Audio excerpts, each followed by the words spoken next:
waa dareen aad u macaan badan marka aad ogaato in uu jiro qof ku raadinaya marka aad maqan tahay. haddii lay dhaho kala dooro hantida iyo jacaylkaaga, waxaan dooran lahaa hantida si aan hadiyad ahaan kuugu keeno. macanto imise dayax ayaa jira? dhab ahaantii waa labo.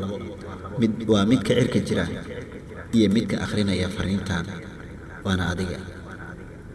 macanto qofku waa uu iloobi karaa waxa uu soo iibsaday, balse ma iloobi karo qalbi uu jeclaaday. qoraxdu waxa ay soo dirtaa dahab, dayaxana dhayman. anna waxaan kuu soo dirayaa jacaylkayga oo weligii istaagnaanaya. haddii la isu geeyo maalmaha farxadda ee nolosheeda, dhab ahaan xitaa ma garanayo hal daqiiqo keliya ee aan adiga kula joogay. waxaan filayaa in hooyadaada ay ahayd shinni. ma dareemaysaa macanto sababta aan ku leeyahay sidaa? maxaa yeelay malab ayay dhashay, waana adiga.